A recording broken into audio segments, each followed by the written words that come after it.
Are you wanting to take your Airbnb photography skills to the next level? Well, in this video, I'm going to reveal my secrets with my step-by-step guide with everything Airbnb photography. I'm going to cover why someone needs professional photography for their Airbnb and what makes it different to real estate photography. I'm also going to cover what camera gear you need, the types of shots you need to take, and the settings for your camera, and most importantly, the best way to edit the photos so they stand out on Airbnb. I've been photographing Airbnbs for years now, right across Australia, with many different types of properties, right through from your multi-million-dollar mansions through to your tiny homes. I have covered it all. So sit back, relax, and get ready to learn my secrets to amazing Airbnb photography. Hello, you beautiful humans, it is Jem Lang here, and welcome to another video. So why is professional Airbnb photography so important? Well, it is actually mind-blowing. Listings that have professional photography will get on average up to 20% higher return in revenue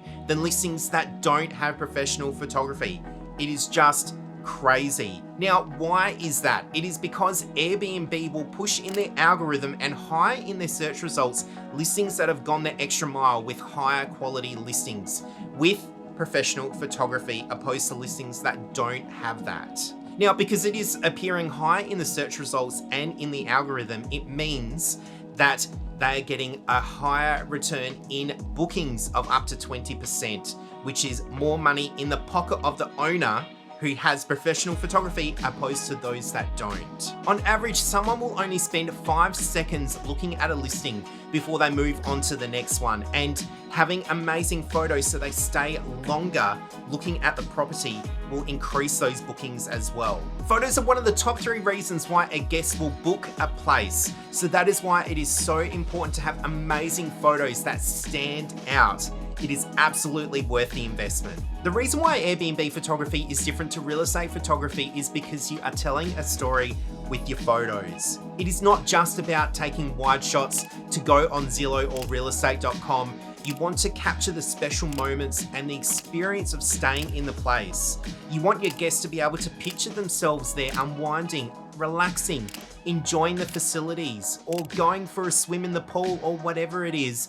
You want them to be able to use their imagination being there and enjoying it. So because you are telling a story with your photos, it is all about the detailed and lifestyle shots combined with your wide shots to showcase the experience of staying in the Airbnb. Let's talk camera gear. So of course you are going to need a camera. Without a camera, how are you going to take your photos?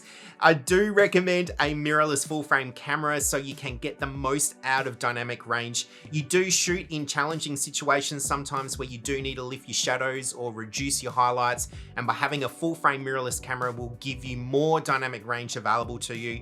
You can use a DSLR or a APS-C camera, but I do highly recommend a full frame mirrorless camera. Now for lenses, you will need a wide angle lens such as a 16-35 or equivalent. I use a 12mm lens from Laowa, which I absolutely love using. You need this lens to be able to take your photos of your wide angles. So that is your living areas, your bedrooms, your bathrooms, kitchens, all of that stuff by using the wide angle lens. Now your f-stop isn't going to matter on this lens, so if it is f4, that is more than okay. Reason being is that you're normally going to be shooting around f11 with these types of photos, or maybe even f22 depending on the circumstances. Next is a 24-70 or a 50mm lens for your detailed lifestyle shots. This is where your f-stop does matter. Having f2.8 on your zoom 24-70 or on your 50mm f1.8 or even wider if you've got it available, this is going to make a big difference for your detail shots. You're also going to need a really sturdy tripod, and I do recommend getting yourself an off-camera flash. You're not always going to use it, but it is handy to have in some circumstances. Before I tell you how to shoot your wide and detailed shots, you need to be shooting in RAW. This is so important to be able to get the most out of the dynamic range on the image sensor on your camera. Shooting in RAW is a must. Okay, so let's go over the types of shots and how to take them. First up is wide shots. This is where you are showcasing the whole space by using the wide angle lens on your camera. You want to take photos of the living area, the dining room, the kitchen, the bathroom, the bedrooms, your outside areas. You want to take multiple photos at different angles with the wide angle lens. So this is where you're going to set up your camera on a tripod because you're going to be shooting at a slower shutter speed. Reason being is that you want as much of the image in focus as possible. So you're going to be shooting at maybe f11 or f16 or even f22 if you want the whole image in focus. Of course, your ISO is going to be low because you want to avoid noise in your image. So that means your shutter speed is going to be slower, which is not going to be suitable for handheld. So you might shoot at 1/10 of a second or even longer, depending on the lighting of the shot that you're taking. Now, while you're setting up your camera on the tripod, you want to look for the lines in your shot. You want your lines to be straight. This is called keystoning. If your lines are not straight, it can make it look skewed and not correct and unpleasing on the eye. So the most important ones are your vertical lines to make sure they are straight up and down. And if you're shooting straight on, you want your horizontal lines to be straight as well. Now, it is quite hard to get this right on the camera, so having your spirit level set on your display definitely helps, but also you can fix this in post in the editing process. This is where you can fix it in Lightroom, even Photoshop, or if you need more advanced correction, you can also use DxO Viewpoint.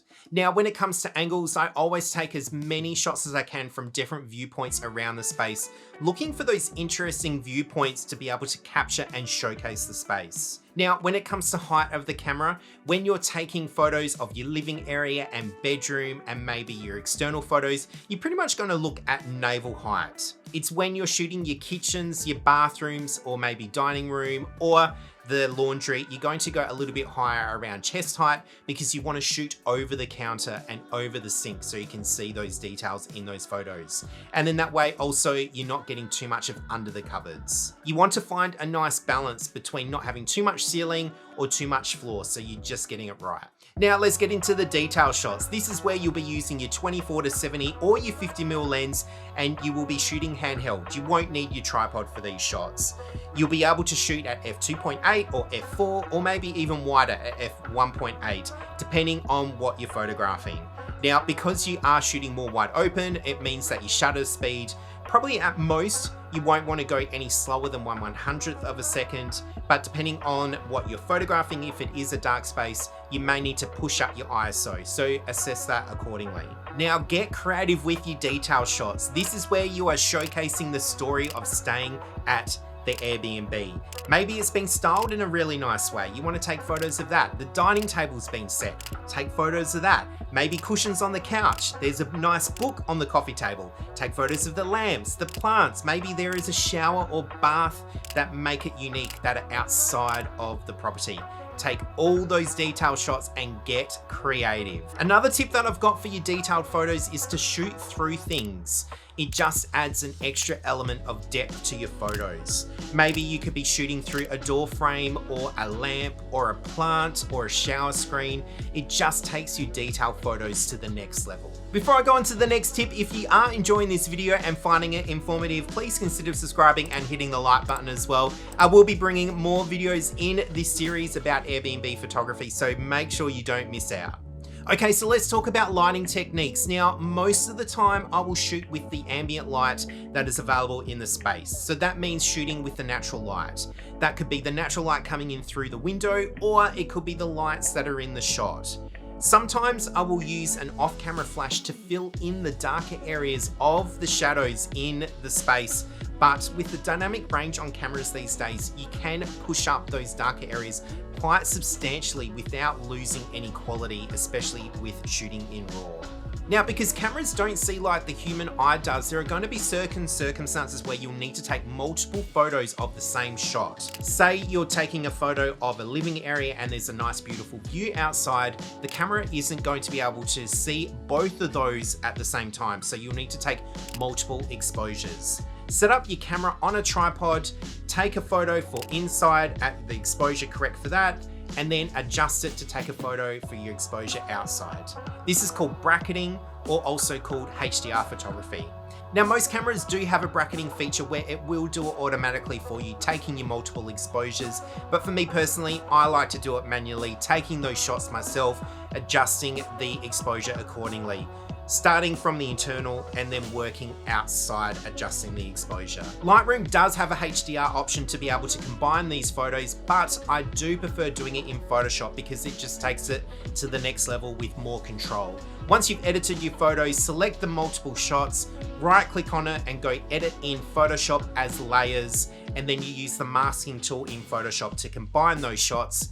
Then all you need to do is save it, and then it will go back into Lightroom. Now it comes to editing your photos for Airbnb, and this is actually really important. Reason being is that the algorithm will favor the well-lit photos that are brighter over your darker images. So it is really important. So how do you do this? Well, you make sure your whites are white, your colors are vibrant, but you don't want to go overboard with your saturation and your vibrancy. You want it to look natural and inviting. Now, Airbnb is not Instagram, so it might be tempting to use a filter or a preset on your photos that is on trend at the moment, but I don't recommend doing that. You want your photos to look natural. It is going to give you a broader audience with who is going to be booking your place. If you're using a preset that is on trend at the moment, then it's pretty much targeting that audience who is going to be into that look. So make sure you edit them in a natural, vibrant way. Now, speaking of presets, I have actually come up with an Airbnb preset, which I use for majority of my shoots. That works really well. If that does interest you, it is included in my preset pack, which link is in the description below. So there you go. They are my secrets to Airbnb photography. I hope you have enjoyed my step-by-step guide and found it helpful. Remember, professional Airbnb photography really helps people with listings, as it will help with higher return in revenue and it will push the listing in the algorithm. It is a must to stand out in the market. If you have enjoyed this video, please consider subscribing and hitting the like button as well. I will be bringing more videos in this Airbnb photography series right here on my YouTube channel. My name is Jem Lang, and I'll see you in the next video. Bye.